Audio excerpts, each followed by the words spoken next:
Big ബോസിനകത്ത് ഈ ആഴ്ചയിലെ captain എന്ന് വെച്ചാൽ 9ാമത്തെ ആഴ്ചയിലെ ക്യാപ്റ്റനായിട്ട് നമ്മുടെ ബിന്നിയാണ് തിരഞ്ഞെടുത്തിരിക്കുന്നത്. കഴിഞ്ഞ 3ാമത്തെ തവണയാണ് ബിന്നിക്ക് ക്യാപ്റ്റനായി മത്സരിക്കാനുള്ള അവസരം വന്നിരിക്കുന്നത്. അങ്ങനെ ഇത്തവണ ബിന്നി ക്യാപ്റ്റനായിട്ട് മാറിയിരിക്കുകയാണ്. ടാസ്ക് ഇതായിരുന്നു. അവിടെ ഒരു ബോർഡിൽ ക്യാപ്റ്റൻ എന്ന് എഴുതി വെച്ചിട്ടുണ്ട്. അപ്പുറത്തൊരു കൂടയിൽ നമ്മുടെ ക്യാപ്റ്റൻ എന്നുള്ള ലെറ്റേഴ്സ് ഇങ്ങനെ കൂട്ടിയിട്ടുണ്ട്.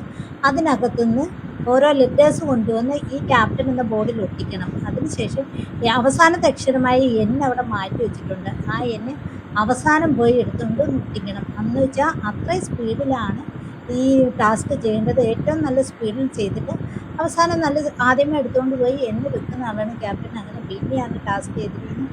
നല്ല അടിപൊളി ടാസ്ക് ആയിരുന്നു. അധികം നല്ല റിസ്ക്കുള്ള ടാസ്ക് ആയിരുന്നു. ഓടണമായിരുന്നു.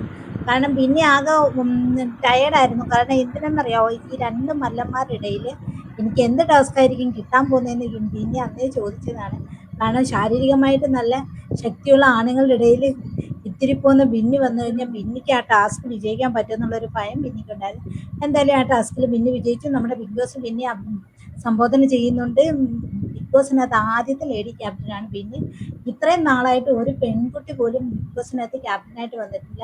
അതിനുള്ള അവസരം ബിന്നിക്കാണ് കിട്ടിയിരിക്കുന്നത്. ബിന്നി ഇത് അർഹതയുണ്ട്. കാരണം എന്ന് വെച്ചാൽ കഴിഞ്ഞ 3ാമത്തെ തവണ ബിന്നി ഈ ക്യാപ്റ്റൻ ടാസ്കിനായിട്ട് സെലക്ട് ചെയ്തിട്ട് ഇപ്പം വിജയിച്ചത് 3ാമത്തെ തവണയാണ്. അങ്ങനെ ഈ ആഴ്ചയിലെ ക്യാപ്റ്റനാണ് ബിന്നി മാറിയിരിക്കുന്നത്.